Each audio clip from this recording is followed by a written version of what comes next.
আবিহিন নবী সাল্লাল্লাহু আলাইহি ওয়াসাল্লাম। ঈমানের সংজ্ঞায় মুফাসসিরিনে কেরাম বলেন, ঈমান বলা হয় আল্লাহর পক্ষ থেকে নবীজি যা কিছু নিয়ে এসেছেন সব কিছুকে হুবহু বিশ্বাস করার নাম হলো ঈমান।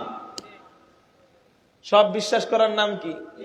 আমি মসজিদের প্রথম কাতারের মুসল্লি, আমি মসজিদের সভাপতি, মাগার সুদের বিরুদ্ধে হুজুর ওয়াজ করলে আমার মজা লাগে না। এই মজা লাগে না, ইসলামের একটা বিধান অস্বীকার করতে চাও তো তোমার ভিতরে কুফরি ঢুকে গেছে। ঈমান বড় ডেঞ্জারাস জিনিস। হালালকে কোনো ব্যক্তি হারাম মনে করলেও সে কাফের হয়ে যাবে। ইসলামের কোনো জিনিস হারামকে যদি কেউ হালাল মনে করে সেও কাফের হয়ে যায়, হালালকে হারাম মনে করলেও কাফের হয়ে যায়। এখন আসেন, আমাদের এই ঈমানটা কাদের মতো আনবো? বিএনপির মতো, আওয়ামী লীগের মতো, জাতীয় পার্টির মতো? ঈমান কাদের মতো আনবো? আল্লাহ আরেক আয়াতে এর ব্যাখ্যা করতেছেন, কামা আমানান নাস। ঈমান আনবা তো সাহাবায়ে কেরামদের মতো ঈমান আনো। কাদের মতো ঈমান? সাহাবায়ে কেরামদের ঈমান কেমন আর আমাদের ঈমান কেমন? চলেন একটু মিলাই। আমাদের ঈমান হলো জিহাদ জিহাদ জিহাদ চাই, পুলিশের লাঠি দেখলে আর আমি নাই, এই হলো আমাদের ঈমান। আর সাহাবায়ে কেরামদের ঈমান কেমন ছিল? সাহাবায়ে কেরাম, একটু আগে তো সাউন্ড ভালো ছিল, কই মাইকম্যান কই? আমাদের ঈমান কেমন? আমাদের ঈমান হলো এই। আর সাহাবায়ে কেরামদের ঈমান কেমন? এক সাহাবীর গলার মধ্যে কাফের ছুরি ধরে, ছুরি যখন ধরে আমি আপনি হইলে কি বলি? ভাই মাফ করে দাও, মাফ করে দাও, আমাকে ছেড়ে দাও, আমাকে ছেড়ে দাও। ভাই আমি তোমাদের দলে এসে যাইতেছি, আরে 50 টাকার লোভ দেয়, 50 টাকার 7 আপের লোভ দেয়। সকালবেলার মুসল্লি 50 টাকার লোভে আলেমদের বিরুদ্ধে স্লোগানে চলে যায়। জোহরের সময় নামাজ জামাতের সাথে আদায় করে, মাগার 3টা বাজে মামুন সাহেবের বিরুদ্ধে মিছিল হয়। ওই মিছিলে ওরে দেখা যায়, কি রে চোরা, তুই না মাত্র নামাজ পড়ে বের হইলি? আরে 7 আপ তো অন্তত পাওয়া যাবে। এই সুযোগে ভিতরে ঢুইকা ঈমানকে হারায় ফেলে। কিতালুল উলামাই কুফরুন, আলেমদের সাথে লড়াই করা। হাদিসের শব্দ, মুসলিম শরীফের হাদিস, নবীজি হাদিসের মধ্যে বলেন কিতালুল উলামাই কুফরুন, ধর্মীয় কোনো কারণে উলামায়ে কেরামদের সাথে লড়াই করা ডাইরেক্ট কুফরি। চিৎকার দিয়ে বলেন নাউযুবিল্লাহ। সকালবেলার মুসল্লি মাগার বিএনপিকে খুশি করতে যায়, মাগার আওয়ামী লীগকে খুশি করতে যায়, জাসদকে খুশি করতে যায়, বাসদকে খুশি করতে যায়, জাতীয় পার্টিকে খুশি করতে যায়, নবীর ওয়ারিস উলামায়ে কেরামদের বিরুদ্ধে স্লোগানে চইলা যায়। এই হলো আমাদের ঈমানের অবস্থা। আর সাহাবায়ে কেরামদের ঈমান কেমন? গলার মধ্যে ছুরি ধরে, কানবে তো দূরে থাক, কানে ধরবে তো দূরে থাক, মাফ চাইবে তো দূরে থাক, জবান দিয়ে আওয়াজ বের করে তুস্তু রাব্বিল কাবা, কাবার রবের কসম, দ্বীনের জন্য রক্ত দিয়ে কামিয়াব হয়ে গেলাম। কাবার রবের কসম, দ্বীনের জন্য রক্ত দিয়া কামিয়াব হয়ে গেলাম। ওই কাফের মনে মনে কয়, জীবনে কত মানুষকে হত্যা করলাম, হত্যা করার সময় মানুষ আমাদের কাছে মাফ চায়, কিন্তু ও কোনো মাফ চায় না।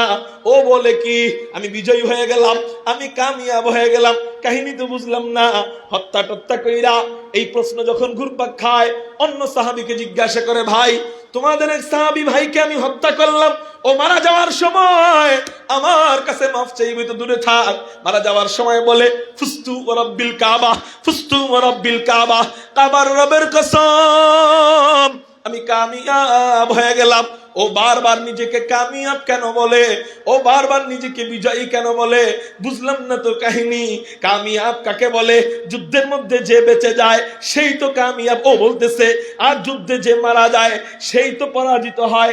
আপনারা আমাকে বলেন, দুইজন কুস্তি খেলতেছে, কুস্তি খেলার মধ্যে একজন উপরে বসা বুকের উপরে আর একজন নিচে শোয়া, বলেন তো কে বিজয়ী আর কে পরাজিত?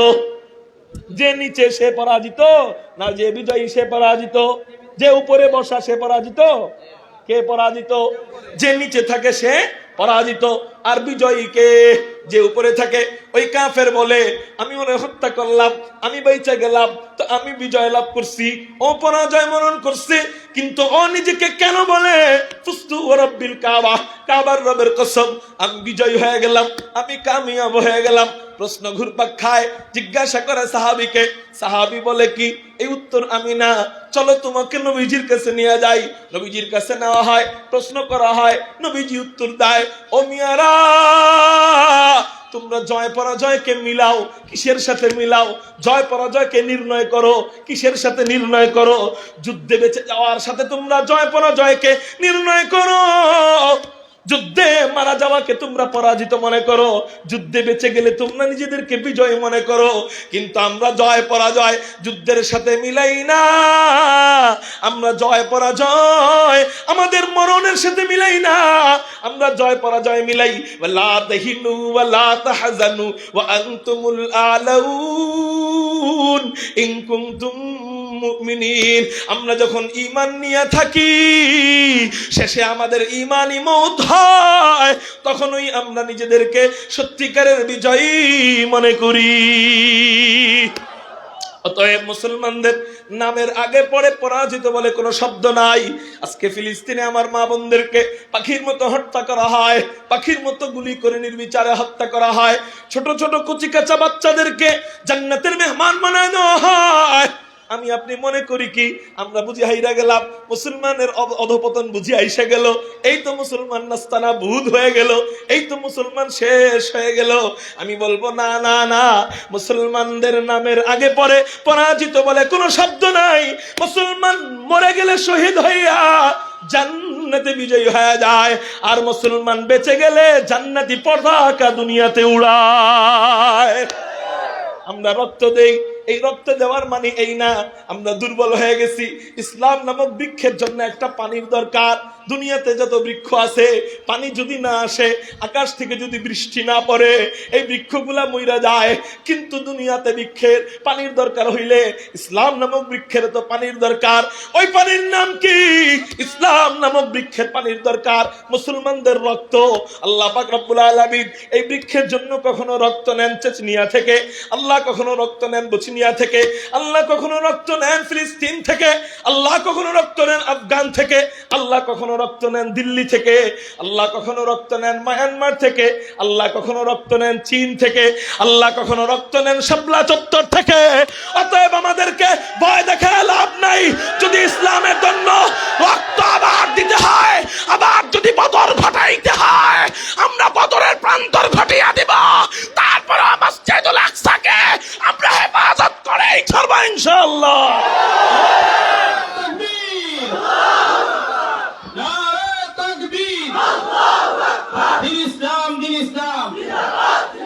ইসলামের শত্রুরা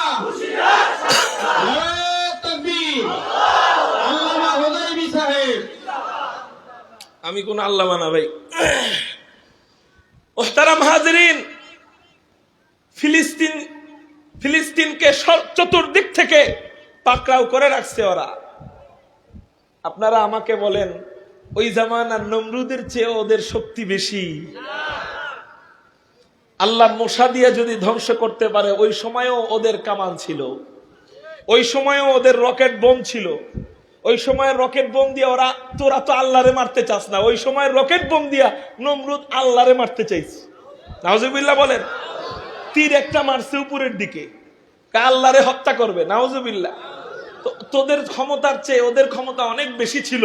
কিন্তু আল্লাহ পাক রব্বুল আলামিন সাধারণ একটা ল্যাংরা মশা, কি মশা, তাও ভালো কোনো মশা না, ল্যাংরা মশা দিয়ে আল্লাহ শত শত বছর নমরুদকে জুতার পাড়ি যদি দিতে পারে, যারা নাকি ইসলামের দুশ্মনী করে, যারা নাকি আল্লাহ ওয়ালাদের দুশ্মনী করে, যারা নাকি ফিলিস্তিনে মুসলমানদেরকে পাখির মতো হত্যা করে, সময় আসতেছে নমরুদকে তো দামি জুতা দিয়ে পিটাইছিল, কিন্তু তোদেরকে জনগণ বাথরুমের স্যান্ডেল দিয়ে পিটাবে ইনশাআল্লাহ।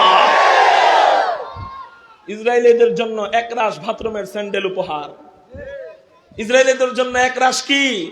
বাথরুমের স্যান্ডেল উপহার।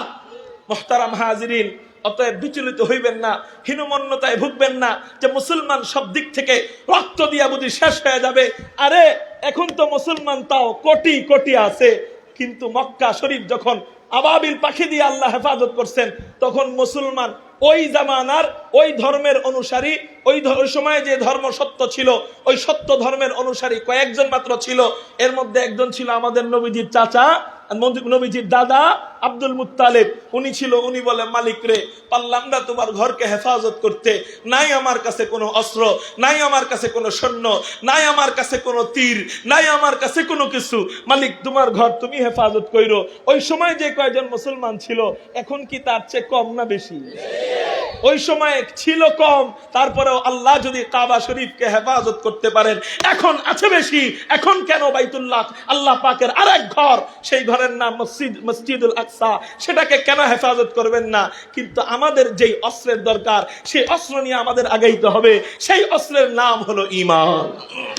সেই অস্ত্রের নাম কি? মুসলমানদের প্রধান অস্ত্র এই ঈমান। আজকে বোথা হয়ে গেছে। ঈমান সাহাবায়ে কেরামের মতো থাকতো, ওই যে গলার মধ্যে ছুরি ধরে আর জবান দিয়ে আওয়াজ বের করে, ফুস্তু রব্বিল কাবা, কাবার রবের কসম আমি কামিয়াব হয়ে গেলাম। এমন যদি একজন মুসলমান দাঁড়াইয়া যায়, এমন যদি একজন সালাহউদ্দিন আইয়ুবী দাঁড়াইয়া যায়, এমন যদি একজন সুলতান মাহমুদ গজনবী দাঁড়াইয়া যায়, এমন যদি একজন তারেক বিন জিয়াদ দাঁড়াইয়া যায়, আল্লাহ পাকের জাত ও ইজ্জতের কসম করে বলি, এক ইসরাইল নয়, লক্ষ কোটি ইসরাইল মুসলমানদের দিকে চোখ তুলে তাকানোর ক্ষমতা রাখবে না। এই জন্য আপনাদেরকে বলবো কি, নতুন করে তো সালাহউদ্দিন আইয়ুবী আসবে না, নতুন করে মোহাম্মদ বিন কাসেম আসবে না, নতুন করে তারেক বিন জিয়াদ আসবে না। আমাদের নিজেদের ভূমিকা পালন করতে হবে সালাহউদ্দিন আইয়ুবীর, আমাদের নিজেদের ভূমিকা পালন করতে হবে তারেক বিন জিয়াদের। সময় বেশি নাই। আপনি মনে করছেন বাংলাদেশে খুব শান্তির একটা রাষ্ট্রে আছেন? না না না, ইসরায়েলদের থেকে বেশি বর্বর মুদিরা। কোন সময় যেন এই মুদিরা দিল্লি থেকে আঘাত শুরু করে দেয়। এখনো যদি আমাদের টনক না লড়ে, এখনো যদি আমাদের ঘুম না ভাঙে, আল্লাহ পাকের কসম করে বলি, মুসলমানদের বেইজ্জতি ছাড়া আর কোনো পন্থা থাকবে না।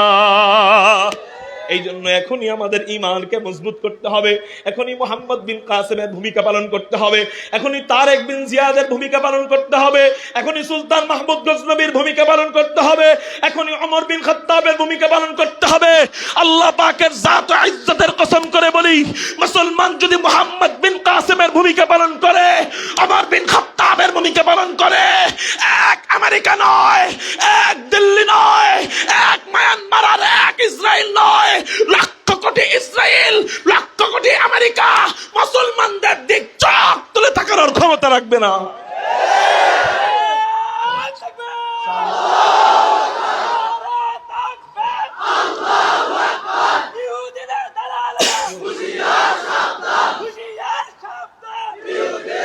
ইহুদিদের দালালরা হুঁশিয়ার আছে, ইহুদিদের দালালরা হুঁশিয়ার আছে বইলেই তো একটা সময়ে মুসলমানদের মাঝখানে, ফিলিস্তিনিদের মাঝখানে ইহুদি ছিল মাত্র 3 ভাগ, আর মুসলমান ছিল মাত্র কয় ভাগ? 97 ভাগ মুসলমান ছিল। ওই ফিলিস্তিনিদের মাঝখানে ইহুদি ছিল কয় পার্সেন্ট? আর এদিকে 97% কি ছিল? মুসলমান। মাগার হুঁশিয়ার ইহুদিরা এত বেশি হয়েছে যে এখন আর মুসলমানের ভাগ খুঁজে পাওয়া যায় না, চতুর্দিকে ইসরায়েলিদের কামান ফিট করা।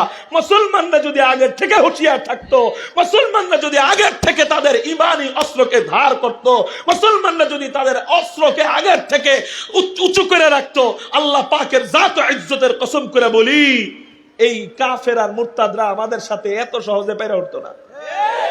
কেন পারে? বলে আমরা হলো ঘুমন্ত, তারা হলো হুঁশিয়ার। স্লোগানটা এমন যে মুসলমানরা, ইসলামের বন্ধুরা হুঁশিয়ার, সাবধান। আমাদের হুঁশিয়ার হতে হবে।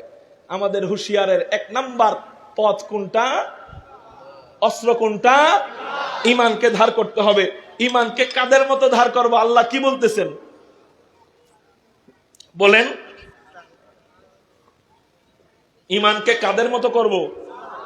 কামা আমানান নাস। মনে আসেনি ওই সাহাবীর গলার মধ্যে ছুরি ধরে তো নবীজিকে বলে, নবীজি বলেন জয় পরাজয় তোমরা কোন জিনিস দিয়া মাপো? তোমরা মরণ দিয়া জয় পরাজয় মাপো, কিন্তু আমরা জয় পরাজয় মরণ দিয়া মাপি না। আমরা জয় পরাজয় মাপি কি দিয়া? ঈমান দিয়া। আমরা যদি ঈমানি হালাতে বাঁচি আমরা বিজয়ী, আমরা যদি ঈমানি হালাতে মারা যাই আমরা সত্যিকারের বিজয় লাভ করি। ওই সাহাবী বলে, হযরত আমার আর বুঝতে বাকি নাই, আমারে তাড়াতাড়ি কালেমা পড়ে মুসলমান বানায়া দেন।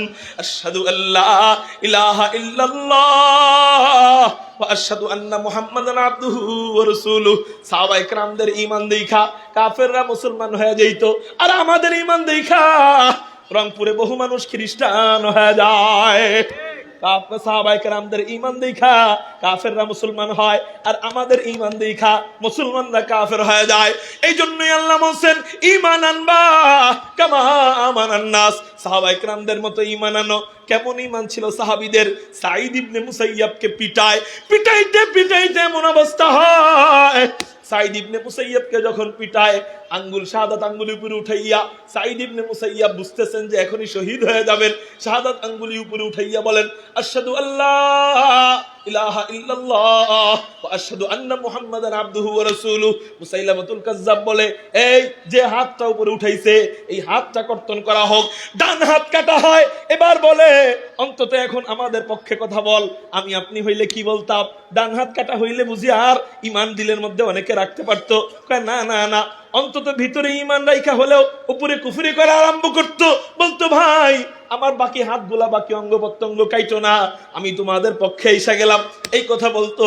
কিন্তু সাঈদ ইবনে মুসাইয়াব বলে, এই হাত কাটছস, এই হাত রাখছস কেন? আমি তো এই হাত যখন কাটস তখন আমি ঈমানের স্বাদ অনুভব করি। আরে হাত কাটার সময় চিল্লায়, ভিতরে ভিতরে ঈমানের স্বাদ অনুভব করে। এটা কেমন করে হয়? বোম্বাই মরিচ চিনেননি আপনারা? বোম্বাই মরিচ খায়, খাওয়ার সময় ঝালে জিব্বা দিয়ে থুতু বের হয়, ঝালে চোখ দিয়া পানি বের হয়, এই দিক দিয়া ঝালে চিৎকার দেয়, দ্বিতীয় লোকমা বা বোম্বাই মরিচ দিয়া কামড় দেয়। কিরে, মরিচ খাওয়ার কারণে না চিৎকার দিতেছো তুমি, মরিচ খাওয়ার কারণে না তুমি দুঃখ বুঝাইতেছো, চেহারা মরিচ খাওয়ার কারণে লাল হয়ে গেছে, তারপরেও আবার খাও কেন? আরে এই কান্নার মধ্যে, এই লাল হওয়ার মধ্যে, এই দুঃখের মধ্যে যে মজা, এই মজা যদি তুমি মরিচ না খাও বুঝবা না। বিষয়টা এমন, ঈমানি পাওয়ারের মধ্যে এমন মজা, এই মজা যদি মায়ের একবার না খাও তাহলে বুঝবা না, জেলখানায় একবার না গেলে ঈমানি মজা বুঝবা না। এরে মুহতারাম ভাইও, সাঈদ ইবনে মুসাইয়াব বলেন, আমি চিল্লাই তো কি হইছে, আমি ঈমানের মজা পাইতেছি। এবার এই হাত কাটা হয়, এই হাত কাটস তো কি হইছে? মালিকের কাছে দোয়া করব, অন্য অঙ্গ প্রত্যঙ্গ আছে ওগুলা দিয়া। অন্য অঙ্গ প্রত্যঙ্গ কি আছে? পাটা কাট, পাটাও কাটা হয়, ডান পা কাটা হয়, বাম পা কাটা হয়, দুই হাত নাই। কেমন ঈমান, কেমন ঈমান! জিন্দা মানুষের দুই হাত নাই, দুই পা নাই। মেরে মুহতারাম ভাইও, এবার চিন্তা করে মালিককে যে অঙ্গ দিয়ে ডাকবো, যে অঙ্গ দিয়ে ইশারা করব, মালিক তো ওই অঙ্গ আমার নিয়ে গেছে, এখন কি করা যায়? নিজের চেহারাটা পশ্চিম দিক ঘুরাইয়া হঠাৎ করে মুস্কি হাসি দেয়। একটু আগে কাঁদছে, এখন মুস্কি হাসি দেয়। সাঈদ ইবনে মুসাইয়াবকে যারা মারে ওরা বলে কি, এই ও পশ্চিম দিকে তাকাইয়া মুস্কি হাসে কেন? চেহারাটা ঘুরাইয়া দাও। ঘুরাইয়া লাথি মাইরা চেহারাটা পূর্ব দিক ঘুরাইয়া দেওয়া হয়। সাঈদ ইবনে মুসাইয়াব চিৎকার দিয়া বলে ওঠে, আইনা মা তুয়াল্লু ফাসাম্মা ওয়াজহুল্লাহ, যেদিকে আমার চেহারা ঘুরাও ওদিকে আমি আমার মালিককে দেখতে পাই। খাহি বাসু লেকিন अंधुके दीवाना बास बा मुहम्मद हुशे बासु बा खुदा दीवाना बास। এই জন্যই তো আল্লাহ বলছেন ঈমান আনবা। কয় আওয়ামী লীগের মতো, কয় না না না, বিএনপির মতো, কয় না না না, কার মতো ঈমান? কামা আমানান নাস, ডাইরেক্ট সাহাবা কেরামদের মতো ঈমান। বেলালকে পিটানো হয় উত্তপ্ত মরুভূমির মধ্যে। আপনারা জানেন সৌদি আরবের বালু কেমন বালু, কেমন গরম। যেই বালুর মধ্যে ডিম রাখলে ডিম সিদ্ধ হয়ে যায়, যেই বালুর মধ্যে যদি চাউল রাখা হয় ওই চাউল ভাতে পরিণত হয়ে যায়। এমন উত্তপ্ত মরুভূমির মধ্যে হযরতে বেলালকে টানা হইতো, গলার মধ্যে রশি পড়াইয়া, হাতের মধ্যে রশি পড়াইয়া টানা হইতো। হযরতে বেলাল বলতেন, এমন এমনও দিন গেছে ওই বালুর সাথে আমার পিঠ লাইগা আমার পিঠের চামড়াগুলো উঠে গেছে, ওই চামড়া পুইড়া আমার পোড়া গন্ধগুলা নাকের মধ্যে আসছে। বালু যে গরম, ওই গরম বালুর সাথে আমার পিঠ লাগছে, ওই পিঠের চামড়া পুড়ে গেছে, ওই পোড়া গন্ধ আমার নাকের মধ্যে আসছে। একদিনের অবস্থা, হযরতে বেলালের 4 হাত পায়ের মধ্যে পেড়াক গাড়ে, পেড়াক গাইরা বুকের মধ্যে বিশাল বড় পাথর রাখা হয়। এবার নিয়োগ দেওয়া হয় গোলামদেরকে, বেলালকে পিটানো আরম্ভ কর সবাই মিলে। কেমনে পিটাবি? সবাই মিলে ঘুষি টুসি মারলে, সবাই মিলে ঘুষি মারলে সবাই মিলে ক্লান্ত হয়ে যাবে। বেলাল অল্প কিছুক্ষণের মধ্যেই বেলালের শাস্তি বন্ধ হয়ে যাবে। এই জন্য সবাই মিলে ঘুষি দিবি না, সবাই মিলে পিট্টি দিবি না। একজন একজন সামনে যা, একজন করে অত্যাচার করবি। একজন সামনে যায়, অত্যাচার চালায়, সে ক্লান্ত হয়। আরেকজন সামনে আসে, অত্যাচার চালায়, পিটাইতে পিটাইতে সেও ক্লান্ত হয়।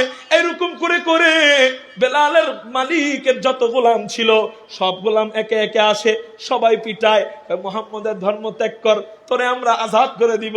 বেলাল ত্যাগ তো করেই না, বরং শেষ পর্যন্ত অবস্থা এমন হয়, বেলালের মরার অবস্থা, কোনো সাউন্ড টাউন নাই, পেটও নড়ে না, বুকও নড়ে না, নিঃশ্বাস শ্বাস প্রশ্বাসের কোনো আলামত নাই।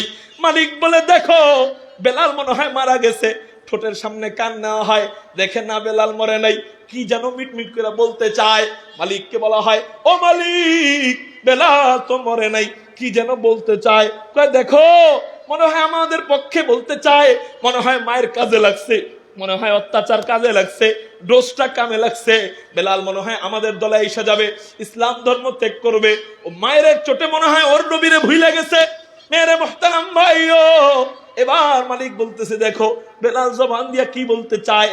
এবার কানটা ভালো কইরা বেলালের ঠোঁটের সামনে না হয়, দেখে বেলালের জবান দিয়ে আওয়াজ বের হয়, আহাদুন আহাদ, আহাদুন আহাদ। চিৎকার দিয়ে বলি সুবহানাল্লাহ।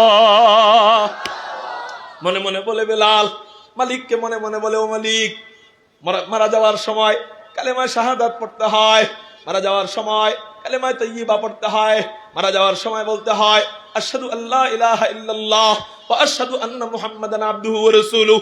মারা যাওয়ার সময় বলতে হয়, লা ইলাহা ইল্লাল্লাহ মুহাম্মাদুর রাসূলুল্লাহ। কিন্তু ও মালিক রে, এই কালেমা যে পড়বো ওই শক্তিটুকু তো আমার নাই। ওরা আমার এমন ভাবে পিটায়, পিটাইতে পিটাইতে শরীরের সব শক্তি শেষ, নিথর দেহ পইড়া রইছে। কালেমাটা যে পড়বো ওই শক্তিও তো আমার নাই। ও মালিক রে, 3 অক্ষরের একটা শব্দ বলতেছি, এটাকে তুমি কালেমা হিসাবে কবুল করে নিও। ওই শব্দ কি? আহাদুন আহাদ, আহাদুন আহাদ। চিৎকার দিয়ে বলেন সুবহানাল্লাহ। এমন ঈমান যদি আনতে না পারলাম, এমন ঈমান যদি আনতে না পারলাম, আমি মুসলমান বইলা পরিচয় দেওয়ার কোনো প্রয়োজন নাই। এমন ঈমান আনতে পারলে ওই ঈমান নিয়ে জান্নাতে যাওয়া যাবে। কেমন জান্নাতে যাওয়া যাবে? জান্নাতুল ফিরদাউস আল্লাহ আমাদেরকে দিয়া দিবেন। মেরে মুহতারাম ভাইও, এখন প্রশ্ন হইল, হযরত সাহাবায়ে কেরামের মতো আল্লাহ ঈমান আনতে বলছেন, কে বলছেন বলেন না? কাদের মতো? সাহাবীদের মতো। এখন প্রশ্ন হইল, হযরত নবীজিকে সাহাবায়ে কেরাম দেখছেন, তাদের ঈমান তাজা হইছে। নবীজিকে যতবার দেখে ঈমান আরো তাজা হয়। তা আমরা তো নবীজিকে দেখি নাই, আমরা নবীজির 1400-1450 বছর পরের উম্মত। আমাদের ঈমান তো সাহাবায়ে কেরামদের মতো মজবুত ঈমান আনতে পারবো না। সাহাবায়ে কেরামদের মতো এত মজবুত ঈমান আনা আমাদের পক্ষে সম্ভব না, কারণ আমরা তো নবীজিকে স্বচক্ষে দেখি নাই। মেরে মুহতারাম ভাইও, এই প্রশ্নের উত্তরে আমি বলতে চাই, আমাদের আকাবিররা ঈমানকে পরীক্ষা কইরা দেখায় দিয়ে গেছে যে সাহাবায়ে কেরামদের মতো উম্মত ঈমান আনতে পারে। সাহাবায়ে কেরাম নবীরে দেখা যেমন ঈমান আনছে, নবীকে না দেখাও উম্মতের উলামায়ে কেরাম ঈমান আইনা এখনো দেখায় দিয়া যাইতেছে। একবার যদি উলামায়ে কেরাম তাদের পক্ষে বলতো, সাথে সাথে ছাইরা দিত। মাগার দেখে কি মনে করে কি আলেমদেরকে জেলে নিয়ে মুখ বুঝি বন্ধ করা গেছে, যখনই জেল থেকে বের করে তখনই দেখে কি অ্যাটম বোমা যেন মুখ দিয়ে বের হয়, আল্লাহু আকবারের ধ্বনি যেন কোনোভাবেই বন্ধ করতে পারে না। মেরে মুহতারাম ভাইও, আমাদের আকাবিররা সাহাবায়ে কেরামদের মতো ঈমান আইনা দেখায় দিয়ে গেছেন। নবীরে না দেখাও ঈমান মজবুত করা যায়। আমাদের বুজুর্গ ছিলেন শেখুল হিন্দ মাহমুদ হাসান দেওবন্দি। তিনি কে? তিনি দারুল উলুম দেওবন্দ মাদ্রাসার প্রথম ছাত্র, দারুল উলুম দেওবন্দ মাদ্রাসার প্রতিষ্ঠাতা কাসিমুল খায়রাত ওয়াল উলুম কাসেম নানুতুবি রাহমাতুল্লাহি আলাইহি। দারুল উলুম দেওবন্দ মাদ্রাসার প্রথম উস্তাদ নিয়োগ দেওয়া হয় মোল্লা মাহমুদ রহমতুল্লাহি আলাইহি। দারুল উলুম দেওবন্দের প্রথম ছাত্রকে ভর্তি করানো হয়, একাডেমিক শিক্ষা দেওয়া হয় হযরত শেখুল হিন্দ মাহমুদ হাসান দেওবন্দি রহমতুল্লাহি আলাইহি, যিনি ইংরেজদের বিরুদ্ধে ব্রিটিশ বিরোধী আন্দোলনের প্রধান রূপকার ছিলেন, যিনি ব্রিটিশদের বিরুদ্ধে ফতোয়া দিয়েছিলেন, যে ব্রিটিশদের বিরুদ্ধে তখন ভারতের যে টাকার মধ্যে ছবি ওই ইন্দিরা গান্ধী না মহাত্মা গান্ধী ওদের ছবি, ওই সময় মহাত্মা গান্ধীরা কোনো কথা বলতো না ব্রিটিশদের বিরুদ্ধে, তখন 5টা গোলাম ছিল। শেখ মুজিবের আব্বারা তখন জীবিত ছিল, জিয়াউর রহমান সাহেবের দাদারা তখন জীবিত ছিল, কেউ তখন ব্রিটিশদের বিরুদ্ধে কথা বলতে সাহস পাইতো না। তখন ওলামায়ে কেরামকে মাইনাস করে দেশ চালাইবেন তাই না, ওলামায়ে কেরামকে মাইনাস করলে এই বাংলাদেশও কখনো বাংলাদেশ হইতো না। ওলামায়ে কেরাম সর্বপ্রথম 1857 সালে শামেলের যুদ্ধের ডাক দিয়েছেন। ওই যুদ্ধের সিপাহ সালার ছিলেন আমাদের আব্বা কাসিমুল খায়রাত ওয়াল উলুম কাসেম নানুতুবি, ওই যুদ্ধের বিচারক ছিলেন রশিদ আহমদ গাঙ্গুহি, ওই যুদ্ধের প্রধান আমির ছিলেন হযরত শাহ হাজী ইমদাদুল্লাহ মুহাজিরে মক্কি। ওই যুদ্ধে যারা জিহাদ করছে শুধু মুসলমানরা জিহাদ করে নাই, হিন্দুরা পর্যন্ত মুসলমানের সাথে যুদ্ধ করছে। 50,000 আলেমকে এই চট্টগ্রাম থেকে মুম্বাই পর্যন্ত একটা রড দিয়েছিল, ব্রিটিশদের কারাগার ভরে গেছিল আলেম দিয়া। ব্রিটিশদের প্রধানকে জানানো হয় আলেম দিয়া তো কারাগার ভরে গেছে, কি করা যায়? এবার ব্রিটিশের প্রধান বলে কি, এই ইসরায়েলরা বর্বরতা করতেছে, এই বর্বরতা আর কি, ব্রিটিশরা আলেমদের উপরে আরো কঠিন ভয়ঙ্কর কাজ করেছিল। ইসরায়েলরা তো মারছে 5, 7, 10 হাজার, কিন্তু ব্রিটিশরা তখন কি করছে বলে জেলখানায় জায়গা নাই তো কি হয়েছে, গাছ তো আছে। হ্যাঁ গাছ আছে, গাছ দিয়ে কি করবে? প্রত্যেক গাছের ডালে ডালে ফাঁসির কাষ্ঠ ঝুলাও, আলেমদেরকে ধরো আর মারো, ধরো আর মারো। 50 লক্ষ আলেমকে, 50 লক্ষ তো 50 লক্ষ না, ব্রিটিশ বিরোধী আন্দোলনের আগে শামেলের যুদ্ধের সময় সম্ভবত 50 লক্ষ, একটু কম বেশি হইতে পারে। 50 লক্ষ আলেমকে ও মেরে মুহতারাম ভাইও এই ব্রিটিশরা নির্বিচারে পাখির মতো হত্যা করে, ফাঁসি দিয়া শহীদ করে দেয়। ওলামায়ে কেরাম আমার দেশের জন্য কি করছে? আরে মিয়া করে নাই কুমকানটা। ওলামায়ে কেরামরা যদি দেশের জন্য রক্ত না ঝরাইতেন, ভারতবর্ষের জন্য, ভারতবর্ষ তখন বাংলাদেশ পাকিস্তান ভারত এক ছিল, তখন আলাদা রাষ্ট্র ছিল না, এই দেশের জন্য যদি রক্ত না ঝরাইতেন আজকে এই বাংলাদেশ কখনো আলাদা হইতো না। আর আলাদা না হইলে আলাদা স্বাধীন রাষ্ট্র হিসেবে গণিত হইতো না। এর মুহতারাম ভাইও আজকে স্বাধীনতার চেতনা পড়ানো হয়, স্কুল কলেজে স্বাধীনতার ইতিহাস বানানো হয়, স্বাধীনতা নিয়ে মুভি বানানো হয়, মगर ওইখানে আলেমের কোনো অবদান তুলে ধরা হয় না। মেরে মুহতারাম ভাইও ওই স্বাধীন হইতো না যদি আলেমের অবদান সর্বপ্রথম না থাকতো। আল্লাহু আকবার। তো বলতেছিলাম ব্রিটিশদের বিরুদ্ধে ফতোয়া দিচ্ছেন হযরত শাহ, নাম যেন কি বললাম, হযরত হাজী ইমদাদুল্লাহ শেখুল হিন্দ মাহমুদ হাসান দেওবন্দি রহমতুল্লাহি আলাইহি। ব্রিটিশদের বিরুদ্ধে যখন ফতোয়া দেয় ইংরেজরা ওয়ারেন্ট জারি করে, এই বুড়াকে গ্রেফতার করো। ওয়ারেন্ট যখন জারি করে হযরত শেখুল হিন্দ মাহমুদ হাসান দেওবন্দির বিরুদ্ধে, ব্রিটিশরা যখন ওয়ারেন্ট জারি করে ছাত্র হুসাইন আহমদ মাদানীকে, তিনি হলেন হাদিয়ে কুল, ফখরে রাসূল, ইমামুল আম্বিয়া, সাইয়্যিদুল আম্বিয়া, সাইয়্যিদুল খালায়েক, আহমদ মুজতাবা, মুহাম্মদুর রাসূলুল্লাহ সাল্লাল্লাহু আলাইহি ওয়াসাল্লাম। উনার রক্ত যার শরীরে প্রবাহমান, উনার বংশের সন্তান আওলাদে রাসূল সৈয়দ হুসাইন আহমদ মাদানী রহমাতুল্লাহি আলাইহি। আরেক দিক দিয়ে যদি আমি পরিচয় দেই, আমার উস্তাদে মুহতারাম আল্লামা জাফর আহমদ দামাত বরকাতুহুম মালিবাগ, তার উস্তাদ আল্লামা সাঈদ আহমদ পালনপুরি রহমাতুল্লাহি আলাইহি, তার উস্তাদ আওলাদে রাসূল সৈয়দ হুসাইন আহমদ মাদানী রহমাতুল্লাহি আলাইহি। আলহামদুলিল্লাহ আমরা উনাদের সিলসিলায় ছাত্র, আমাদের রুহানি আব্বা উনারা। ও মেরে মুহতারাম ভাইও আরেক দিক দিয়ে পরিচয় যদি দেই, আমার আরেকজন বুখারীর উস্তাদ আল্লামা আহমদুল্লাহ ইবনে মধুপুর পীর সাহেব হুজুর, ওনার উস্তাদ আল্লামা আহমদ শফি রহমাতুল্লাহি আলাইহি, ওনার উস্তাদ আওলাদে রাসূল সৈয়দ হুসাইন আহমদ মাদানী রহমাতুল্লাহি আলাইহি। ওই হুসাইন আহমদ মাদানীর কথা বলতেছি। ওই হুসাইন আহমদ মাদানীর বয়স তখন ছিল 12 থেকে 14 বছর। তখন তিনি ছাত্র ছিল, মক্তবের ছাত্র। কিসের ছাত্র বলেন না? মক্তবের ছাত্র। যখন শুনছে উস্তাদকে গ্রেফতার করে নিয়ে যাবে, আপনাদের কি কষ্ট হইতেছে? যখন শুনছে উস্তাদকে গ্রেফতার করবে, ছাত্র হাউমাউ করে কান্না আরম্ভ করে দেয়। উস্তাদকে বলে, উস্তাদ আপনি জেলখানায় যাবেন আর আমি বাড়িতে বসে বসে আঙ্গুল চুষবো, এটা হইতে পারে না। উস্তাদ আপনার সাথে আমিও জেলখানায় যাব। কে বলে? হুসাইন আহমদ মাদানী বলে। কাকে বলে? উস্তাদকে বলতেছে। উস্তাদের নাম কি? মাহমুদ হাসান দেওবন্দি, যিনি দারুল উলুম দেওবন্দের প্রথম ছাত্র। মাহমুদ হাসান দেওবন্দি বলেন, ও বাবা তুমি জেলখানায় যায় কি করবা?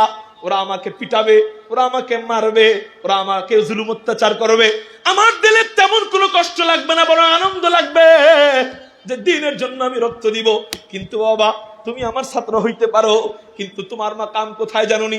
তুমি হলে নবীজির বংশধর।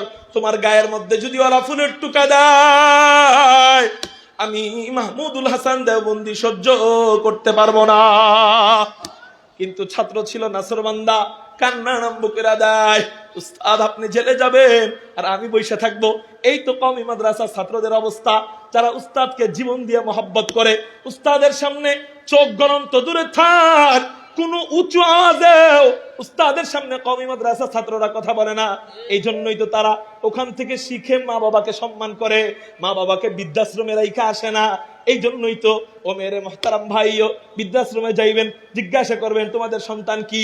কেউ কেউ বলবে আমার সন্তান ডাক্তার, কেউ বলবে ডক্টর, কেউ বলবে ব্যারিস্টার, কেউ বলবে ইঞ্জিনিয়ার, কেউ বলবে কোটিপতি। আপনি জিজ্ঞাসা করবেন আপনার কোটিপতির বাড়িতে কি কোনা দিয়ে একটু জায়গা হয় নাই আপনার জন্য? তখন দরদর করে চোখের পানি ফেলায় বলবে, না রে বাবা আমার ছেলের অনেক তলা বিল্ডিং আছে, কিন্তু একটা ঘর আমার জন্য হয় নাই। আমি যদি আমার একটা সন্তানকে হাফেজে কোরআন আলেম বানাইতে পারতাম, খাই যতটুক খাই, যতটুক খাবার আমারে দিতে পারতো আর না পারতো, নিজে খায়া না খায়া হইলেও ওই হাফেজ বাচ্চাটা আমাকে বৃদ্ধাশ্রমে ফেলায়া যেত না। যেই ছাত্ররা উস্তাদের সাথে বেয়াদবি করে না, সেই ছাত্র মা বাবার সাথে আবার কেমনে বেয়াদবি করবে? আর তোমরা যে ছাত্র গঠন করো, তোমাদের ছাত্রদের অবস্থা কি? কয়দিন আগে এক ভিডিওতে দেখলাম যে নকল করতেছে। নকল করার সময়, পরীক্ষার সময় উস্তাদ যখন দেখবে, মাস্টার সাহেব যখন দেখবে, খাতা নিয়ে যাবে, এটাই স্বাভাবিক। মাস্টার সাহেব খারাপ কোন আচরণ করে নাই, ওরে পারতো কানে ধরে থাপ্পড় দিয়া হল থেকে বের করে দিতে, এরকম কিছুই করে নাই।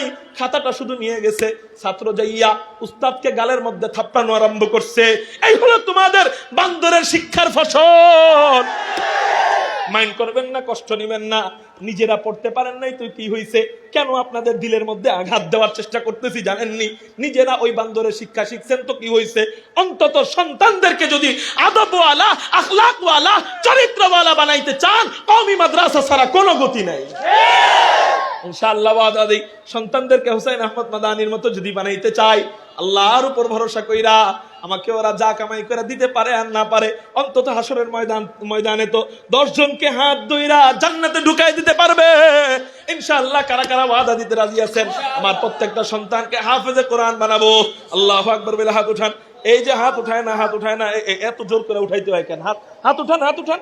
মাশাআল্লাহ দাড়ি রাখছেন, সন্তানটা হাফেজ বানাইবেন, রাজি আছেন তো ইনশাআল্লাহ? মাশাআল্লাহ। একটা হাত যদি কবুল হয়ে যায়, আমি হয়তো এই উসিলায় জান্নাত পেয়ে যাব। ও মেরে মুহতারাম ভাইও, তো বলতেছিলাম উস্তাদের জন্য মহব্বত এমন।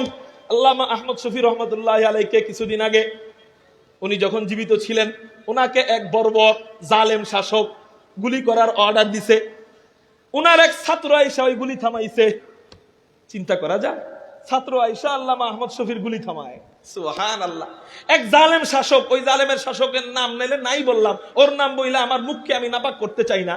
ওই জালেম শাসক গুলির অর্ডার দেয়, আহমদ শফি রহমতুল্লাহ আলাইহির সামনে আইসা ওই ছাত্র গুলি থামায়। নিজের গায়ের মধ্যে ওই গুলি লাগে, উস্তাদকে লাগতে দেয় না। এই ভালোবাসা তো সন্তান বাপের লেগে দেয় না মিয়া, এটা একমাত্র পাওয়া যায় কোথায়? কওমি মাদ্রাসায়। মেরে মুহতারাম ভাইও, তো বলতেছিলাম, তো উস্তাদকে বলতেছে, উস্তাদ আপনি জেলখানায় যাবেন আর আমি আঙ্গুল চুষবো, এটা তো হইতে পারে না। ও মেরে মুহতারাম ভাইও, এবার কিছুদিন পর ওনাকে গ্রেফতার করে নিয়ে যাওয়া হয়। ছাত্র এবার পুলিশদের হাত ধরে বলে, আমার সাথে নিয়ে যান না, আমি তো আপনাদের কোনো ক্ষতি করি নাই, আমার একটু সাথে নিয়ে যান না। পুলিশ বলে, এই মিয়া তুমি ছোট বাচ্চা, তুমি কোনো অপরাধ করো নাই, তোমারে আমরা সাথে কেন নিব? আমাদের লিখিতভাবে অপরাধী তিনি, ওনার বিরুদ্ধে ওয়ারেন্ট জারি হয়েছে, ওনাকে নিয়ে যাব, তোমাকে নেওয়া হবে না। কান্না আরম্ভ করে দেয়। উস্তাদকে আগায় দিয়ে আসে, ওই জাহাজের মধ্যে উঠানো হয়, জাহাজ রওনা দেওয়া যায়। মনে করছিল কোনোভাবে জাহাজে উঠা যাবে, ছোট মানুষ তো কোনোভাবে জাহাজে উঠা যাবে। দেখেন না আমাদের বাংলাদেশের পোলাপান কি করে, আজীব অবস্থা। 5-6টা বাধা অতিক্রম করে বিমানে উঠা যায়। 5-6টা বাধা অতিক্রম কইরা একটা বোকা বাচ্চা বুদ্ধিমান সরকারের বুদ্ধি বৃদ্ধাঙ্গুলি দেখাইয়া, ওই বুদ্ধিমান সরকার যে নাকি 15 বছর ধরে তাকে কেউ নামাইতে পারে না, এত বুদ্ধিমতী সরকার তিনি, তাকে বৃদ্ধাঙ্গুলি দেখাইয়া 5-6টা বর্ডার অতিক্রম কইরা বিমানে উঠা যায়। আচ্ছা, কেউ যদি 5-6টা বর্ডার অতিক্রম কইরা বিমানে উঠতে পারে, সে তো আরেকটা বর্ডার অতিক্রম কইরা পাইলটের আসনেও বসতে পারতো। তো আসনে বৈশা যদি বিমান ছেড়ে দিত তখন কি হইতো কোন? তাহলে সরকারকে বলবো আপনার দেশের এই মানে গার্ডের নিরাপত্তার অবস্থা এত নিম্ন হয়ে গেছে যে সারা বিশ্বের মধ্যে আমরা লাঞ্ছিত হচ্ছি। একটা সাধারণ বাচ্চা সে যদি এত দূর যাইতে পারে, ইমিগ্রেশন পার হইতে হয়, এরপরে কাচের গেট পার হইতে হয়, 2-3 বার 4-5 বার তল্লাশি হয়, বডি তল্লাশি হয়, এগুলা পার কইরা যদি একজনে বিমানে যাইতে পারে, ভাগ্য ভালো ওই বিমানের একটা সিট খালি ছিল না, যদি খালি থাকতো তো বসে যেত, ঠিক না?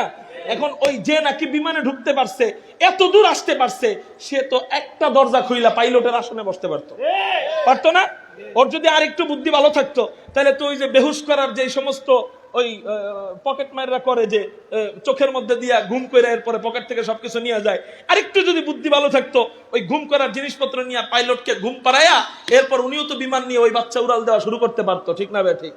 এই হলো আমাদের সোনার বাংলাদেশের সোনার অবস্থা। মেরে মুহতারাম ভাইও, তো হুসাইন আহমদ মাদানী মনে করছিলেন কোনোভাবে উস্তাদের সামনে উঠে যাওয়া যাবে, ওই জাহাজে উঠে যাওয়া যাবে, কিন্তু দেখে না কোনোভাবেই উঠা যায় নাই। জাহাজ রওনা দিয়া যায়, ছাত্র গলা কাটা মুরগির মতো ছটফট করতে থাকে, আর চিৎকার করে, মালিক আমাকে উস্তাদের জাহাজ ধরার বুদ্ধি শিখায় দাও। আল্লাহ পাক রব্বুল আলামিন বুদ্ধি মাথার মধ্যে ঢাইলা দেয়। উস্তাদের জাহাজ ধরার জন্য উত্তাল তরঙ্গমালার মধ্যে হুসাইন আহমদ মাদানী ঝাঁপ দেয়, সাগরের মধ্যে ঝাঁপ দেয় জাহাজ ধরার জন্য। হাবুডুবু যখন খায়, উস্তাদ বলে, এ মিয়া, পুলিশদেরকে বলতেছে, এ মিয়া, তোমাদের সাথে আমি অপরাধ করছি, কিন্তু এই বাচ্চাটা তো কোনো অপরাধ করে নাই, আমার বাচ্চাটা তো মারা যাবে, ওরে উপরে নিয়ে নেও না। এবার হুসাইন আহমদ মাদানীকে উপরে নেওয়া হয়। এবার দুইজন খুশি, আর কোনো টেনশন নাই, জেলখানায় যায় না, মনে হয় যেন শ্বশুর বাড়ি যায়, এমন আনন্দ নিয়ে দুইজন যায়, জিকির চালাইয়া যায়। এবার ওনাদেরকে এক জায়গায় গ্রেফতার করা হয়, ওই জায়গার নাম হলো মাল্টা। নাম কি বলেন? মাল্টার জেলখানায় গ্রেফতার করা হয়। মাল্টা এমন একটা জায়গা, চতুর্দিকে পানি, মাঝখানে একটা দ্বীপ। জেলখানার আসামি যদি জেলখানা থেকে বেরো হয়, পালায়া কোনো জায়গায় যাইতে পারবে না, পানির মধ্যে ডুইবা মরতে হবে। এমন একটা জায়গায় দুইজনকে গ্রেফতার করা হয়। ওই জায়গার প্রধান যে ও আসে, আইসা বলে, এই বুড়া, তোমার নাম মাহমুদ হাসান দেওবন্দি? হ্যাঁ। কই তুমি বলে আমাদের বিপক্ষে ফতোয়া দিছো? হ্যাঁ দিছি। কই আমাদের পক্ষে যদি ফতোয়া দাও, তোমাকে আমরা বিশাল বড় নেতা বানাইয়া দিব, তোমাকে আমরা অঢেল সম্পত্তির মালিক বানাইয়া দিব। আর যদি তুমি আমাদের বিপক্ষের ফতোয়া জারি রাখো, শুনে নাও শাইখুল হিন্দ মাহমুদ হাসান, আমাদের জেলখানার একটা শাস্তি আমরা তোমার উপর প্রয়োগ করব। এই কথা যখন বলে, আপনাকে যদি কেউ জেলে নিয়ে বলে আমার জেলখানার এই শাস্তি তোমার উপর প্রয়োগ করবো, আপনি ভয় পাবেন না? কিন্তু শাইখুল হিন্দ মাহমুদ হাসান দেওবন্দি হাসি মুখে কি বলে? কয় আলহামদুলিল্লাহ। হাসি মুখে কি বলে বলেন না? আলহামদুলিল্লাহ। ওলামায়ে কেরামদেরকে জেলে নিয়ে মনে করছিল নাস্তানাবুদ করা যাবে, কিন্তু বাইর করে হেরা পড়ে গেছে বিপদে। দেখে সব তলের খবর কয়ে দেয়, সব তলের খবর ফাঁস করে দেয়। ও মেরে মুহতারাম ভাইও, মনে করছিল ইমান দুর্বল হয়ে গেছে, বের করার পর দেখে কি ইমান আরো মজবুত হইয়া বাংলাদেশে আগে যদি থাকতো কোন রকম, এখন দেখে কি বাংলাদেশের সিংহই তারা। মেরে মুহতারাম ভাইও, তো বলতেছিলাম, এবার শাইখুল হিন্দ মাহমুদ হাসান দেওবন্দি বলেন কি আলহামদুলিল্লাহ। ব্রিটিশের ওই জায়গার প্রধান বলে, এই আমি তোমাকে বললাম আমরা একটা শাস্তি তোমাকে দিব, তুমি আলহামদুলিল্লাহ বললা কেন?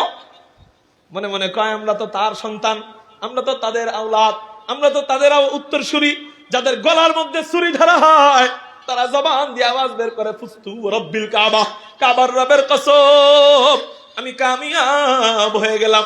আমরা তাদের সন্তান, আমাদের গলায় ছুরি ধরলে আমরা আলহামদুলিল্লাহ বলবো না কেন? এবার বলে, শুনে যাও মিয়া, কেন আলহামদুলিল্লাহ বলছি?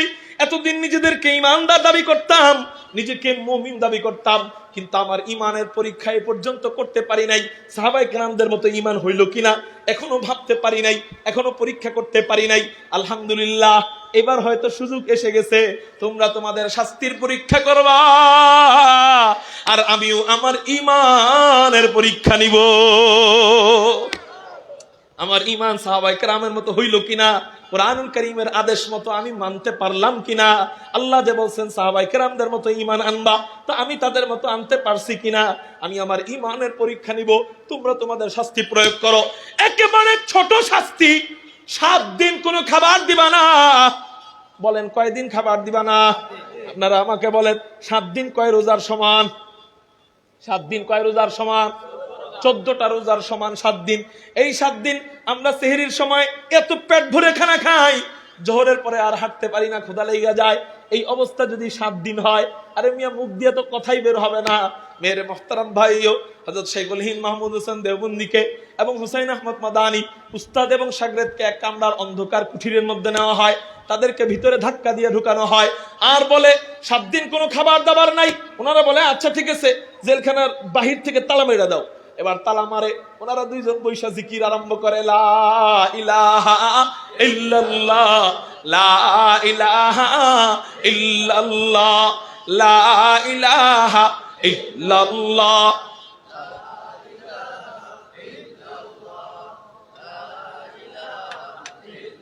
ঠান্ডা হয়ে গেছে। লা ইলাহা ইল্লাল্লাহ,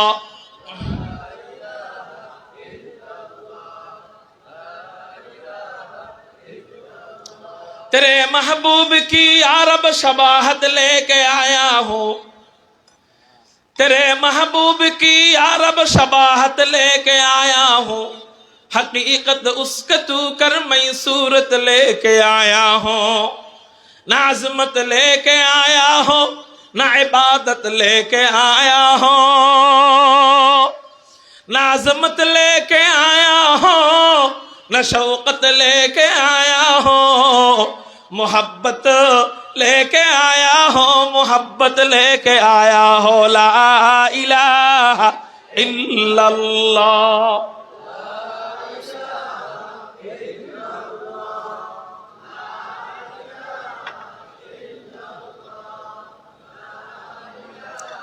লা ইলাহা ইল্লাল্লাহ মুহাম্মাদুর রাসূলুল্লাহ সাল্লাল্লাহু আলাইহি ওয়াসাল্লাম 7 দিন পর্যন্ত কোনো খাবার দাবার দেয় না। ওরা মনে করছিল দুর্বল হয়ে গেছে। 7 দিন পরে কে দুর্বল না হয়? গেট খোলার পরে দেখে কি হায় হায়, বুড়ার গুড়া দুর্বল তো হয় নাই, বরং আগে যেমন বৈশা জিকির শুরু করছিল, এখন আরো শক্তি নিয়া রুমের মধ্যে ঘুরে আর হাঁটে আর দৌড়ায় আর মাওলা পাকের নামের জিকির চালাইয়া যায়। এই শক্তি আসলো কোথার থেকে? এই শক্তি কে দিল রে? এই শক্তি কি দিল্লির কোনো পাওয়ার কিনা? এই শক্তি কি পাকিস্তানের কোনো পাওয়ার কিনা? এই শক্তি কি আমেরিকার কোনো পাওয়ার কিনা? এই শক্তি কি ইসরায়েলের কোনো পাওয়ার কিনা? এই শক্তি কি মোদির কোনো পাওয়ার কিনা? এই শক্তি কি আওয়ামী লীগের কোনো সাপোর্টের পাওয়ার কিনা? এই শক্তি কি বিএনপির কোনো পাওয়ার কিনা? কয় না না না, এই শক্তি কি? এই শক্তি আল্লাহ পাক, যিনি বাদশার বাদশাহ, যিনি আমার রব, জালেমদের রব, জালেম বাদশার, জালেম প্রধানমন্ত্রীর 14 গোষ্ঠীর রব আল্লাহ। ওই আল্লাহর দেওয়া শক্তি, ওই শক্তির নাম হলো ঈমানী শক্তি। ওই শক্তির বলে পেটের মধ্যে কোনো ক্ষুধা লাগে না, আল্লাহ শক্তি দিয়া দেয়। 7 দিন পরে ঘুষি মারবে তো দূরে থাক, যেন শরীরে এত শক্তি আসছে, উনারা উল্টা তাদেরকে ঘুষি মারতে দৌড় দেয়। ও মেরে মোহতারাম ভাই, কয় না রে, বুড়ার মুখ তো খোলা যায় না, আমাদের পক্ষের ফতোয়া তো দেয় না, আরেকটা শাস্তি প্রয়োগ করা হোক। আরেকটা শাস্তি প্রয়োগ করা হয়। হযরত শেখুল হিন্দ মাহমুদ হোসেন দেওবন্দিকে একটা গোডাউনের মধ্যে নেওয়া হয়। আমি কিন্তু আপনাদেরকে ইতিহাস শুনাইতেছি। কি শুনাইতেছি? ওলামায়ে কেরামদের অবদান জানার দরকার আছে নাকি নাই? আজকে স্কুল কলেজের বইয়ের মধ্যে ওলামায়ে কেরামের অবদান ওরা লেখে নাই, কারণ ওলামায়ে কেরামের অবদান দেশের জন্য ব্রিটিশদের বিরুদ্ধে ওলামায়ে কেরাম কি করছে, স্বাধীনতা আন্দোলনে ওলামায়ে কেরামের ভূমিকা কি ছিল, এগুলা যদি বইয়ের মধ্যে লেখতো, ওই আমাদের পাতি নেতাদের রুটি রুজি বন্ধ হয়ে যাইত। পাবলিক ওলামায়ে কেরামদের পিছনে ছুটা আরম্ভ করত। এই জন্য স্কুল আর কলেজের বইয়ের মধ্যে এই সমস্ত ইতিহাস লেখে নাই। তোদের লেখার কোনো দরকার নাই। আমরা বয়ানে বয়ানে, ময়দানে ময়দানে, দাওয়াত তাবলীগে, হালকায় খানকায়, সব জায়গায় উলামায়ে কেরামের অবদান বয়ান করে করে মানুষের কানের ভিতরে, মাথার ভিতরে ঢুকায় দেব ইনশাআল্লাহ। মেরে মুহতারাম ভাইও, হযরত শাইখুল হিন্দ মাহমুদ হাসান দেওবন্দিকে একটা গোডাউনের মধ্যে নেওয়া হয়, উলঙ্গ করা হয়। আল্লাহু আকবার। উলঙ্গ কইরা রড গরম কইরা লাল বানানো হয়। ওই কামাররা যখন বটি বানায়, বটি বানানোর আগে রডটা কেমন থাকে ওই রকম গরম বানাইয়া, লাল বানাইয়া হযরত শাইখুল হিন্দ মাহমুদ হাসান দেওবন্দির কোমরের মধ্যে সেকা দেয়। শাইখুল হিন্দ মাহমুদ হাসান দেওবন্দির নিতম্বের মধ্যে, পিছনের গোশতের মধ্যে সেকা দেয়, আর বলে আমাদের পক্ষে বদুয়া দে, তাহলে বিশাল বড় নেতা বানায় দিব। শাইখুল হিন্দ মাহমুদ হাসান দেওবন্দি হাসে আর কয়, এই এতটুক সেকা দিয়া তুমি আমারে তোমাদের দলে নিয়ে যাইবা, আমার ইমানকে তোমরা কাইড়া নিয়ে যাইবা। শুনা নাও, শুনা নাও, ইমানের মজা এমন ভাবে পাইতেছি, আগে এমন মজা পাই নাই। ইমানের মজা এমন ভাবে পাইতেছি, শাস্তি তোমরা এই শাস্তি কি কসুর শাস্তি দাও, শাস্তি আমার থেকে শুনা লাও। তোমরা আমারে টুকরা টুকরা করবা, ওই টুকরা একটা একটা টুকরা আগুনে নিক্ষেপ করবা। এরপর আল্লাহ যদি আমাকে আবার হায়াত দেয়, আবারও টুকরা টুকরা করবা, আবার আগুনে নিক্ষেপ করবা, আবারও যদি হায়াত দেয় আবারও এমন করবা। এরকম করতে করতে যদি কিয়ামত হয়ে যায়, আমরা ঈমানের এমন মজা পাইতেছি, এমন শাস্তি পাওয়ার পরেও আমাদের ঈমানকে তোদের মতো কাফেরদের হাতে বেচে দিব না। এরে মুহতারাম ভাইও, আমাদের আকাবির বুজুর্গরা সাহাবায়ে কেরামদের মতো ঈমান আইনা দেখায় দিয়ে গেছেন কিনা বলেন? দেখায় দিয়ে গেছেন। এই জন্যই তো আল্লাহ বলছেন, ঈমান আনবা তো কাদের মতো আনবা, কামা আমানান নাস। শাইখুল হিন্দ মাহমুদ হাসান দেওবন্দি যদি এমন ঈমান আনতে পারে, আমি পারবো না কেন?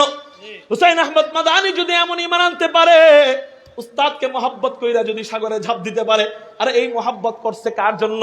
উস্তাদের চামড়ার দিকটাকে মহব্বত করছে, চেহারার দিকটাকে মহব্বত করছে, না এই মহব্বত আল্লাহর জন্য?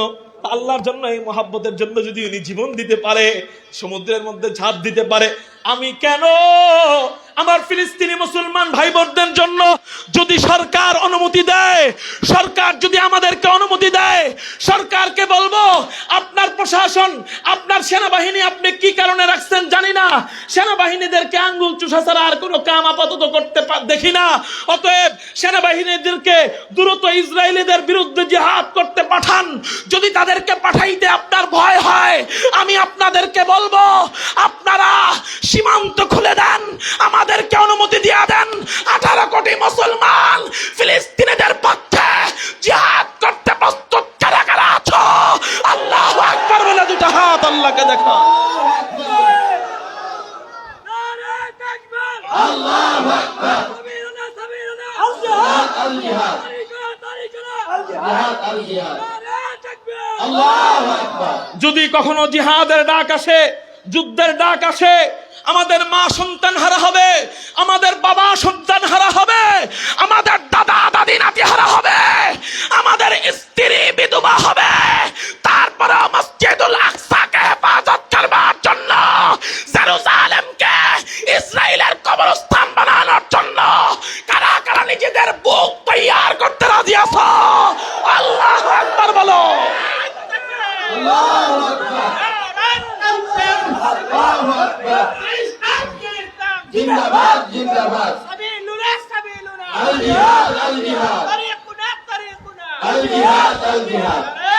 আল্লাহু আকবার। আবেগে আবেগে বললেন, আমরা রক্ত দিয়ে দেখিয়ে দিয়েছি আবহমান কাল থেকে যে আমরা সালাউদ্দিন আইয়ুবের সন্তান, আমরা শিয়ালের জাতি নয় যে আমাদেরকে বোম মারা হইলে ইসরায়েলিদের মতো লেজ গুটাইয়া 60,000 প্রথম দিনেই পলায় গেছে। হ্যাঁ, এয়ারপোর্টে প্রথম দিনেই 60,000 ভিড় ধরছে। আমরা ওই জাতি নয়, আমরা সুলতান মাহমুদ গজনবীর জাতি।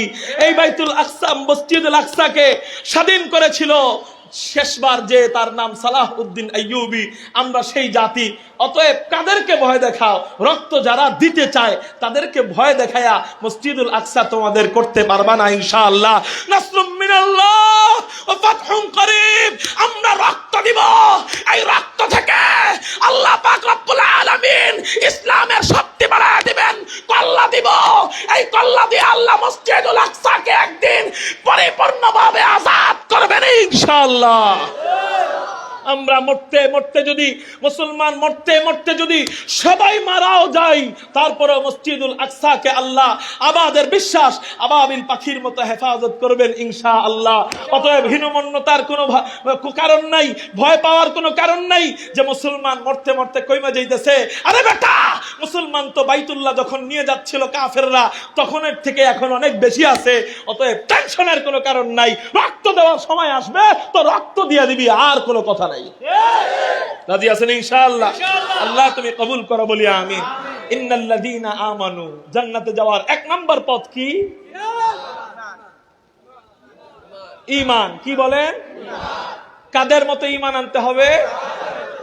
এখন আসেন সাহাবায়ে কেরামদের মতো ঈমান আনতে আমরা কিভাবে সক্ষম হব? শেষ 2 মিনিটে কথাটা বলে শেষ করে দিব। সাহাবায়ে কেরাম, না আর চালানো যাইব না, আগামীতে ইনশাআল্লাহ 1.5 ঘন্টার কাছাকাছি হয়ে গেছে। ঈমান সাহাবায়ে কেরামদের মতো আনবো আমরা চাই না, কিন্তু ওইরকম ঈমান আমরা আনবো কিভাবে? প্রশ্ন। চাইলেই তো সম্ভব না, বললেই তো সম্ভব না। সম্ভব? ওই রকম ঈমান আনবো কিভাবে? ওই ঈমান মজবুত রাখবো কিভাবে? হুজুর আমার ঈমান এমন, আমি মসজিদের প্রথম কাতারের মুসল্লি, মাগার ঘুষ দেখলে আমার হাত চলে যায়, মাগার সুদ দেখলে আমার হাত চলে যায়, চায়ের স্টলে বসলে আমি হুজুর বিরুদ্ধে কথা কই, গীবত করি, চগলখড়ি করি, মেয়ে দেখলে চোখ হেফাজত করতে পারি না। হুজুর আমার ঈমান এমন দুর্বল। এমন সাহাবায়ে কেরামদের মতো মজবুত ঈমান আনবো কিভাবে?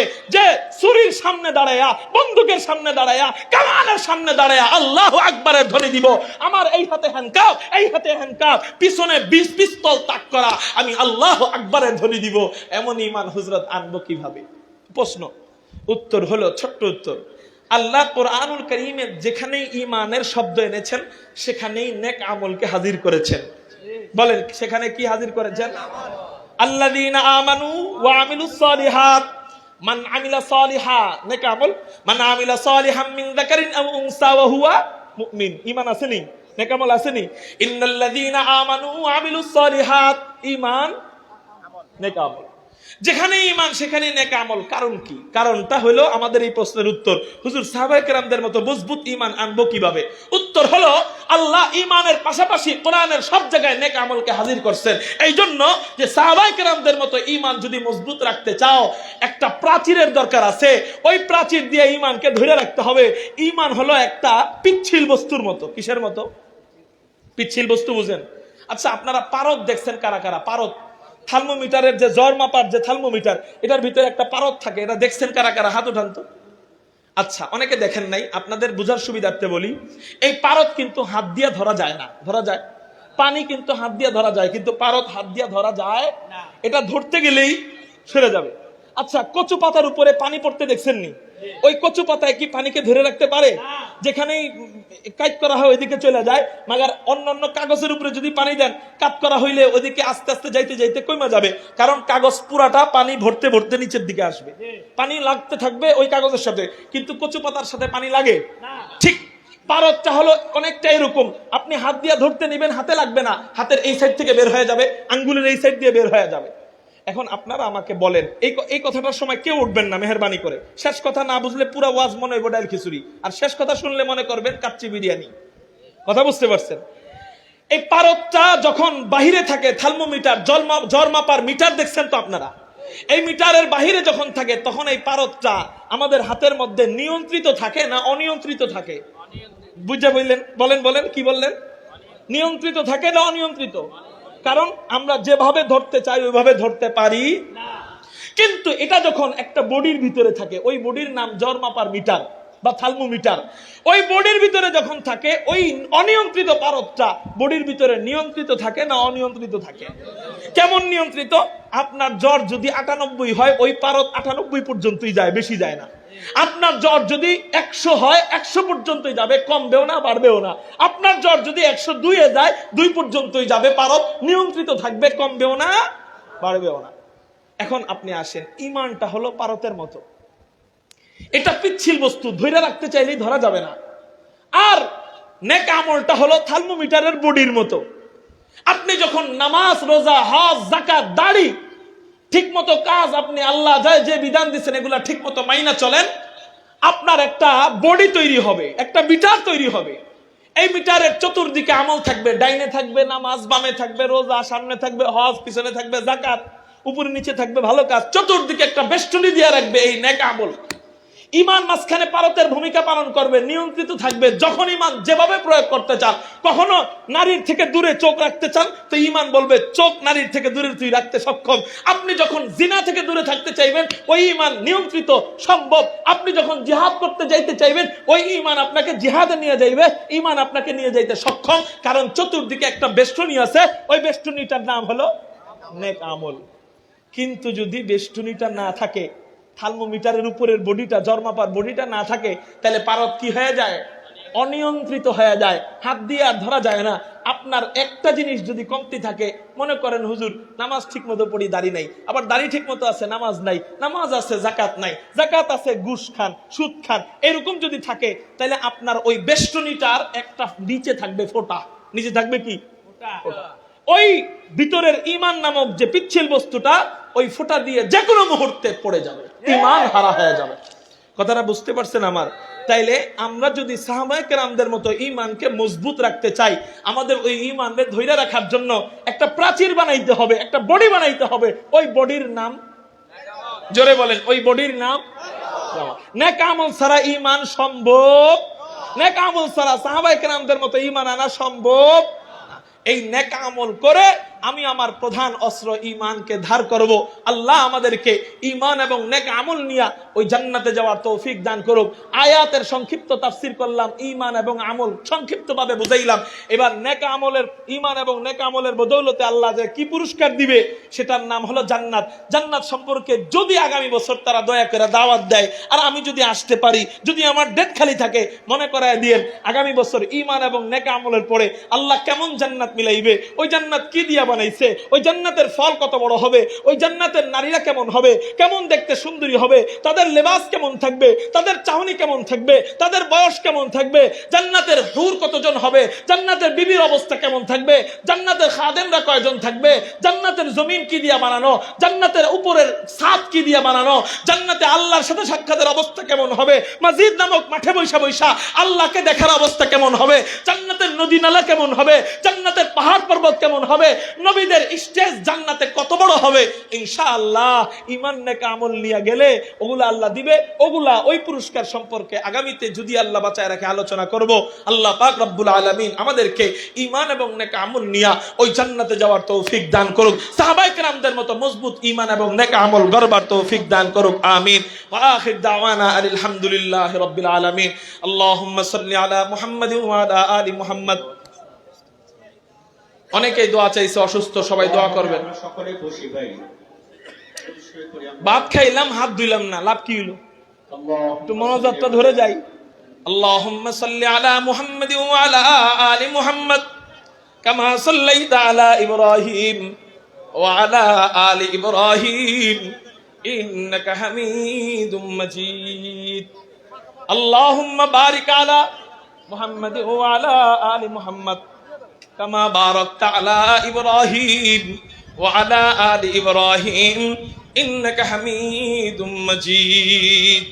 আল্লাহুম্মা আনতাস সালাম ওয়া মিনকাস সালাম তাবারাকতা ইয়া যাল জালালি ওয়াল ইকরাম।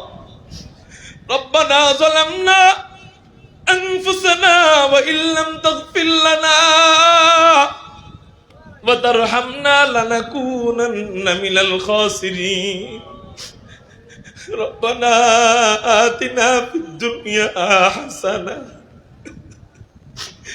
وفي الآخرة حسنة وقنا عذاب النار وقنا عذاب القبر وقنا عذاب الحشر وقنا عذاب الميزان وقنا عذاب الصراط. اللهم أجرنا من النار. اللهم أجرنا من النار.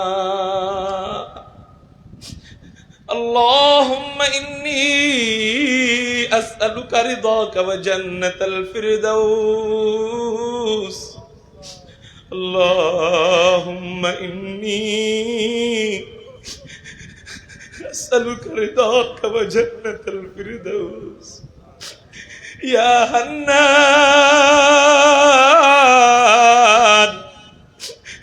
ওয়া ইয়া মান্নান ওয়া ইয়া মুনাজ্জিলাল কুরআন রব্বিরহামহুমা কামা রাব্বায়ানি সগীরা।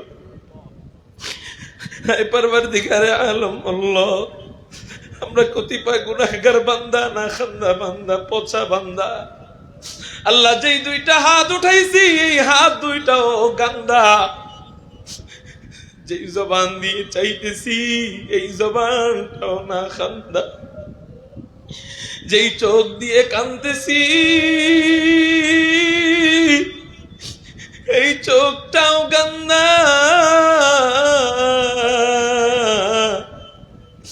আল্লাহ, যতই হোক গান্দা তবু তো তোমার ওই বান্দা। আল্লাহ রে, মেহেরবানি করে, দয়া করে, মায়া করে তোমার এই আদরের বান্দাদের সারা জীবনের গুনাহ তুমি মাফ করে দাও। আল্লাহ, সবকিছু বানাইলা কোন দিয়া? সাত আসমান বানাইলা কোন দিয়া? সাত জমিন বানাইলা কোন দিয়া? আরশ বানাইলা কোন দিয়া?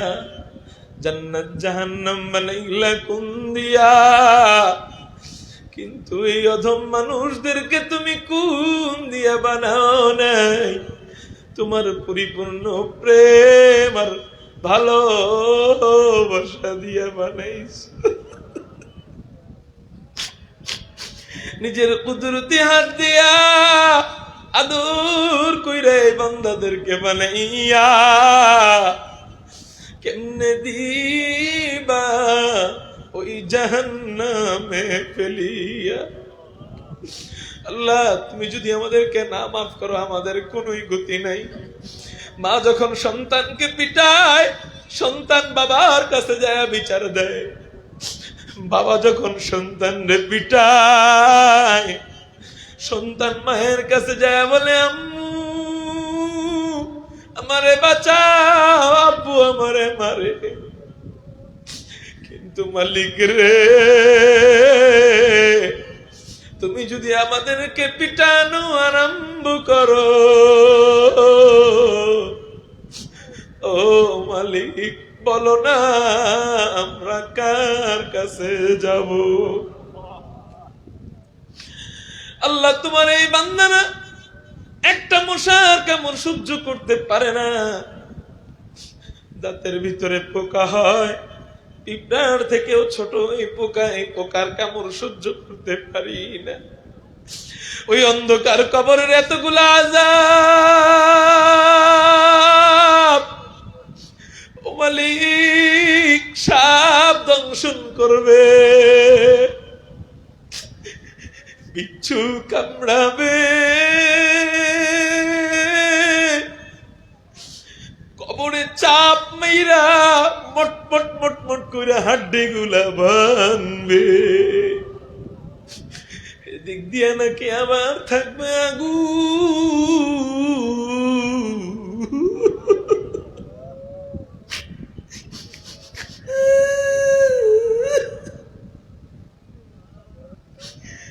আল্লাহ, তুমি যদি আমাদেরকে তখন না মাফ করো, ও মালিক রে, আমাদের কোনো গতি নাই।